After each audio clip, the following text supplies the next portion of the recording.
इस वीडियो में हम सीखने वाले हैं क्लास 11 मैथमेटिक्स के चैप्टर 1 का एक्सरसाइज 1.2। ठीक है, एक्सरसाइज 1.1 में हम लोगों ने सीखा कि सेट्स क्या होता है।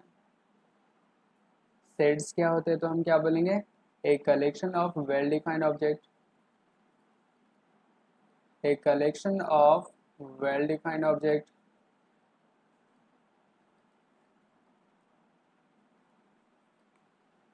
Object a collection of well defined object को हम लोग क्या बोलेंगे, सेट्स।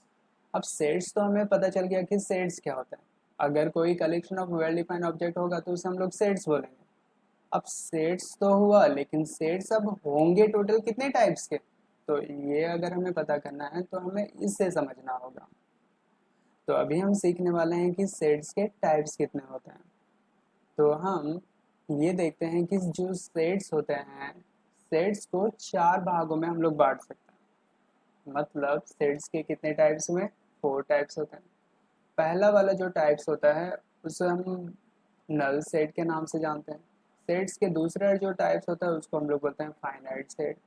सेट्स के जो तीसरा टाइप्स होते हैं उसे हम बोलेंगे इनफाइनाइट सेट। और सेट्स के चौथे टाइप्स को बोलेंगे इक्वल सेट। इसका मतलब क्या हुआ, सेट्स टोटल कितने तरह के होते हैं, तो क्या बोलेंगे, सेट्स 4 तरह के होते हैं। पहला सेट्स को क्या बोलते हैं, पहले टाइप्स को बोलेंगे नल सेट, दूसरे टाइप को बोलेंगे फाइनाइट सेट, तीसरे टाइप्स को बोलेंगे इनफाइनाइट सेट, और चौथे टाइप्स को क्या बोलेंगे, इक्वल सेट।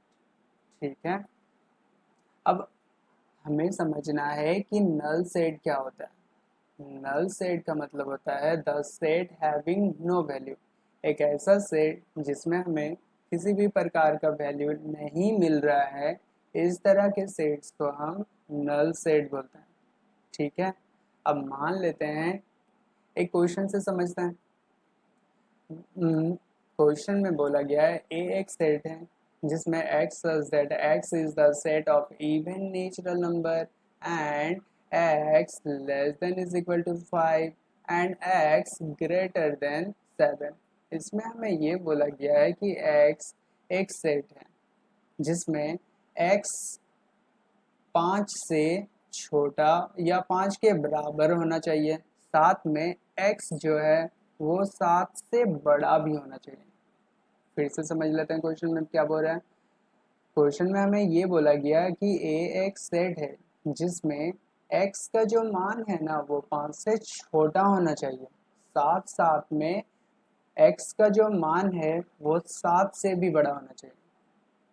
अगर हम देखें कि x का मान अगर 5 से छोटा होगा तो क्या हो सकता है, 5 किससे छोटा या 5 के बराबर, मतलब 5 हो सकता है, 4 हो सकता है, 3 हो सकता है, या 2 हो सकता है, या 1 हो सकता है। अगर हम फिर बोले कि x का मान अगर 7 से बड़ा आ रहा है, 7 से बड़ा क्या हो सकता है, 8 हो सकता है, फिर 9 हो सकता है, फिर 10 हो सकता है। फिर अगर हम बोले कि ये दोनों में क्या कोई भी एलिमेंट सेम मिल रहा है, तो हम बोलेंगे कोई भी एलिमेंट सेम नहीं मिल रहा है।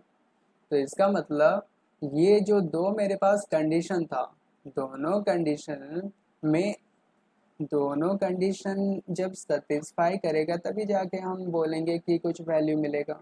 इसमें हम देख रहे हैं जब x का वैल्यू अगर 5 के इक्वल या 5 से छोटा होगा तो हमें ये वाला वैल्यू मिलेगा, जो x ग्रेटर देन 7 के वैल्यू से मैच नहीं कर रहा है। मैच नहीं कर रहा है इसका मतलब इसमें तो कुछ भी वैल्यू हमें नहीं मिला। कुछ भी वैल्यू नहीं मिला तो हम इसे क्या बोलेंगे, समझते हैं। The value of x is not exist, x less than is equal to 5 and x greater than 7। इससे हमें ये पता चला कि x का जो वैल्यू है पहला वाला में भी मैच नहीं, पहला वाला और दूसरा वाला कंडीशन होने से हमें x का कोई भी मान नहीं मिलेगा। अगर नहीं मिलेगा तो हम क्या बोलेंगे, hence the set A has no elements. No elements का मतलब हमें ना कुछ भी नहीं मिला। कुछ भी नहीं मिला तो हम इसे फिर क्या बोलेंगे, it is a null set. और साथ में it is denoted by A is equal to null set. ठीक है, अब हमें ये समझना है कि null set is also known as the empty set. Null set को हम एम्प्टी सेट भी बोलते हैं और वॉइड सेट। नल सेट को हम और दो नामों से जानते हैं, पहला कौन है, एम्प्टी सेट, और दूसरा है वॉइड सेट। अब हम ये समझने वाले हैं कि सेट्स के दूसरे टाइप्स फाइनाइट सेट क्या होते हैं। फाइनाइट सेट का मतलब क्या हुआ, the set having fix value and the value of set is countable. इसका मतलब ये हुआ कि अगर सेट्स में वैल्यू फिक्स है और साथ में ये काउंटेबल है, मतलब अगर हम लोग इसे गिन भी पा रहे हैं, वैल्यू फिक्स मिल रहा है और साथ में हम इसे गिन भी पा रहे हैं, तो इस तरह के सेट्स को फाइनाइट सेट बोलेंगे। एक क्वेश्चन से हम समझ सकते हैं, मान लीजिए कि आपके पास ना एक बी सेट है जिसमें बोला गया है कि x is the vowel of English alphabets. आपके पास इंग्लिश अल्फाबेट्स में वोवेल कितने हैं ये बताइए। तो बी सेट्स में वोवेल क्या क्या हो जाएंगे इंग्लिश अल्फाबेट्स में, तो हम बोलेंगे सबसे पहले ए आएगा, फिर ई आएगा, फिर आई आएगा, फिर ओ आएगा, फिर यू आएगा। तो इसमें अगर हम वैल्यू को काउंट करें तो इसमें मेरे पास 5 एलिमेंट्स मिले। ये 5 एलिमेंट्स के अलावा और कोई वोवेल्स भी नहीं होते हैं। इससे क्या पता चला कि मेरे पास ना वैल्यू जो है वो फिक्स मिला, साथ में इन सभी वैल्यू को हम लोग ना काउंट भी कर पा रहे हैं, काउंट भी किए ना, तभी जाके तो हमें 5 मिला। ऐसा अगर होता है तो इस तरह के सेट्स को फाइनाइट सेट्स कहा जाता है। फिर हमें समझना है कि इनफाइनाइट सेट्स क्या होते हैं।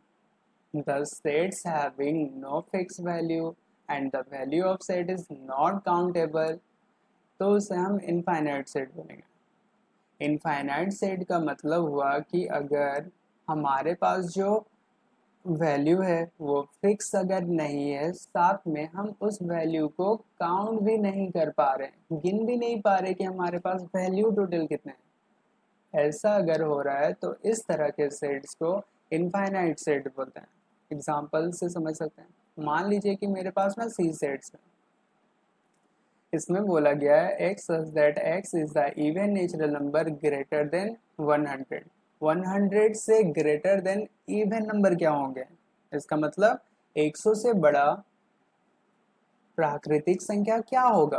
तो 100 से बड़ा प्राकृतिक संख्या का मतलब क्या हुआ, 102 हो सकता है, 104 हो सकता है, 106 हो सकता है, 108 हो सकता है, ऐसे करके तो बढ़ते जाएगा। कहाँ तक जाना है ये तो हमें नहीं बताया। ऐसा अगर हो रहा है तो इसमें हम देख रहे हैं कि जो मेरे पास वैल्यू है वो तो फिक्स नहीं है, साथ में ये कितना दूर तक जाएगा ये भी नहीं बोला गया, मतलब हम इसे गिन भी नहीं सकते हैं कि इसमें टोटल एलिमेंट्स कितने होंगे। इस तरह अगर हमारे पास क्वेश्चन रहेगा तो इसे बोलेंगे ये इनफाइनाइट सेट है। फिर उसके बाद हम समझते हैं कि इक्वल सेट क्या होते हैं। If we have a two sets A and B and the elements of same set A, the elements of set B, ठीक है। तो ऐसा अगर होगा तो इसे हम लोग बोलेंगे इक्वल सेट।